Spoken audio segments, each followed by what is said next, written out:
At Sierra, discover great deals on top brand workout gear, like high-quality bikes, which might lead to another discovery. Getting back in the saddle isn't always comfortable. Good news is Sierra has massage guns.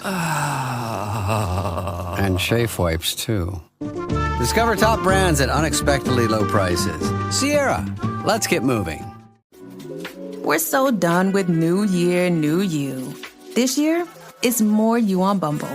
More of you shamelessly sending playlists, especially that one filled with show tunes. More of you finding Geminis because you know you always like them. More of you dating with intention because you know what you want. And you know what? We love that for you. Someone else will too. Be more you this year and find them on Bumble. This is Optimal Relationships Daily, How to Raise Resilient Kids, Part 1, by Jen of thistimeofmine.com. As parents, we want to protect our kids from difficulty, disappointment, and stress. But unfortunately, we can't do that, because in reality, we can't shield our kids from every hard thing. It's impossible. Luckily, we can do something better. We can equip our kids with the tools necessary to deal with life's challenges, big or small. And in the end, this will prove to be a far greater gift. If you have a child who gives up easily, is afraid to try hard things, or doesn't deal with difficulty well, then these tips will help you know how to help your child. They are proven strategies for building grit that help parents in their efforts to raise resilient kids who are optimistic, strong, and hopeful.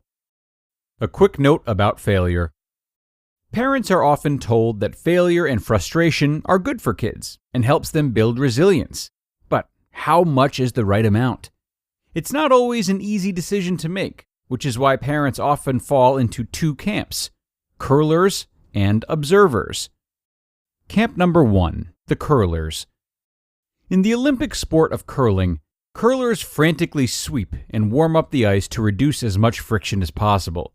In other words, they act a lot like many parents.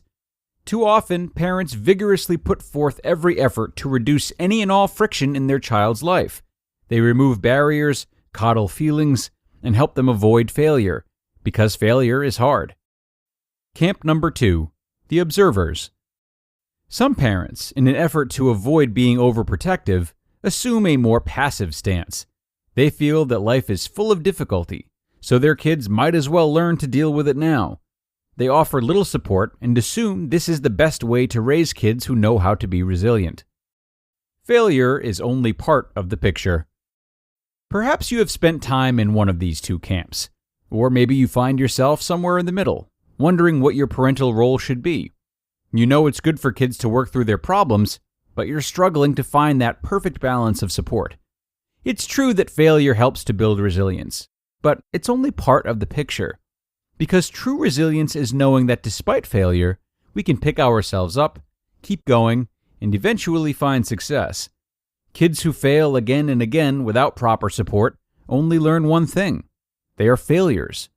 But you and I both know that our kids aren't failures, and we certainly don't want them thinking that they are. So, how can we raise our kids to be truly resilient? How can we find that sweet spot between offering support and allowing for independence? Here are 8 research-based ways. How to raise resilient kids who don't give up. Number 1. Be a strong support system for your kids. Why are some kids able to be more resilient than others? According to the Center on the Developing Child at Harvard, quote, "The single most common factor for children who develop resilience is at least one stable and committed relationship with a supportive parent, caregiver, or other adult." End quote. In other words, kids need connection. Our kids need to know that they are safe with us and that our relationship is steady. It can be hard to find one-on-one time with your child every day, especially if you have multiple kids. But it doesn't take much to help your child feel loved and validated. The key is to make the interactions you're already having more meaningful whenever possible. Quick tip: make sure your kids know how you feel. For example, if someone at school calls your daughter dumb, don't jump in with platitudes. Rather than, "No way, what is she talking about? You're so smart." Tell her what you think about her. "Well, I think you're pretty smart." Your opinion matters to your children. Number 2, Set the stage for their success. Kids are usually more capable than we give them credit for, but that doesn't mean they can do everything on their own. They still need our help. We can offer support by making it easier for them to succeed. Here are a few ideas. Keeping expectations age appropriate, establishing routines to make transitions easier, making visuals for forgetful kids, teaching the skills necessary to complete a task, like cleaning up, creating an organized environment so they can find and access things themselves, and allowing extra time for everything, because kids take forever to do things, let's be honest. In reality, much of what our kids experience each day is new and unfamiliar, and often they experience more failure than success. So when we take small steps to prime them for success, they can use those positive moments to build the confidence they need to keep going when things get hard. Number 3, let your kids make mistakes. As tempting as it is to step in and take over, don't. Of course, there are times when our kids need our help, but more often than not, we interfere when we should step back and let our kids work things out or deal with the natural consequences of their choices. In a UCLA study on learning, researchers found that learning was actually enhanced when conditions were arranged so that students made errors. This is true in the classroom and at home. When we support our kids through their mistakes, rather than helping them avoid failure, they're able to think through what happened and figure out ways to avoid repeating those mistakes in the future. In short, they're developing important coping skills. So yes, this might mean a lower grade for forgotten homework, a less than perfectly made bed, or even an eggshell in a batch of cookies. But it's important for our kids to make mistakes so they can learn from them. To be continued. You just listened to part 1 of the post titled, How to Raise Resilient Kids by Jen of thistimeofmine.com. Your data is like gold to hackers. They're selling your passwords, bank details, and private messages. McAfee helps stop them.